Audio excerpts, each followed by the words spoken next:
As we continue to whet those palates, Christmas is a time for festivities and family gatherings and preparing and sharing meals.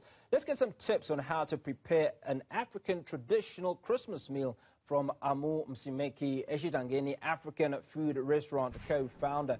Amu, very good afternoon. Merry Christmas. Can only imagine that there are a number of delicacies that you've had to prepare today. Afternoon, Hugo, and afternoon to all the viewers. Merry Christmas to you too. Well, talk to us about what you've made for us today. What delicacies have your customers come to enjoy? Okay, unfortunately, our store is not open today, but then, Christmas Day is a day of celebration. We indulge. I have prepared very simple meals, which is our hard-boiled chicken and pork trotters and pap. Now, I presume that's what I prepared for my family today. Now, when we talk about the hard-body chicken, explain to us what it is for those that do not understand. Maybe walk us through the processes of the menu or the preparation that you did for the hard-body chicken and certainly for the trotters. Thank you, Hugo. Hard-body chicken is a live chicken.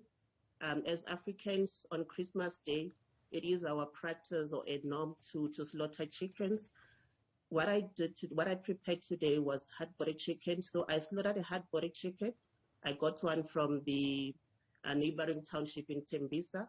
So how you prepare hard-body chicken, you need to wash it thoroughly to ensure that all the blood is washed out. If the blood is not washed out, it's going to spoil the end taste. The preparation of hard-body chicken, it does take some time. Cooking, it could be between 1 hour, 30 minutes to 2 hours. So what you will need, of course, a pot, salt and pepper, and chicken flavor stock. You boil your chicken for at least an hour. After boiling it for an hour, you braise it for 20 to 30 minutes. You fry it with its own original cooking oil. We don't add additional cooking oil in our traditional chicken. And then thereafter, you add your stock, add water. Whenever you're preparing hard-body chicken, you need to ensure that if the water runs out, you add boiled water. The boiling process must not stop at all. So after adding water, after the braising process, then you add your stock. After adding the stock, 10 minutes, then it's ready to be enjoyed by your family. So one chicken would serve how many people? One chicken can feed between 4 to 6, serves between 4 to 6 people.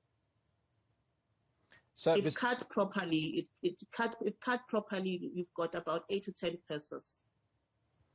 Now talk to us about vegetables. Are there any vegetables that you add or that you cook besides the chicken? Today I only prepared spinach. It's easy to cook. What you need to do, just wash your spinach thoroughly. You cut out the white stems.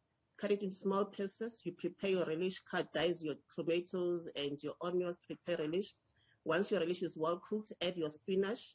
You stir your spinach until it wilts. You'll see that it has cooked. You just add pepper and salt, and then that's it, ready to be enjoyed. Now, you've also talked about trotters. Now, this is a traditional South African meal, the hard-body chicken that you've just taken us through, quite mouth-watering, I might add. But I'd like to imagine that there are a number of other African meals that you are familiar with that are not necessarily South African. What are some of these and how would people prepare them on this Christmas Day? Pardon, I lost you there. I said I can imagine that there must be a number of other African meals that are not necessarily South African that people can cook on this Christmas Day or throughout the festive period. What are some of these meals? Okay, there's a goose soup that is a Nigerian dish. It's well enjoyed in South Africa. Most South Africans do enjoy Nigerian food. That's all I can think of today. And we also had to prepare some of those today as well. And also the beef stew, which is prepared by Nigerians. The beef stew is a mixture of all sorts of meat. You get your tripe, you get your pork trotters, beef trotters, and your hard-body chicken, all cooked in one pot. Very tasty. Now, a lot of these African meals are traditionally for lunch. certainly, and supper. Are any of these meals for breakfast? Do we have a typical African breakfast that is not eggs and bacon? Breakfast, then we resort to porridge, sour porridge. That is very good for breakfast. Now, one of the questions that I did ask a previous chef that came on the show is certainly about leftovers. In the event that you've cooked these delicacies that you've taken us through and there are leftovers, how would you serve them on the next day? Or is that not something that we do?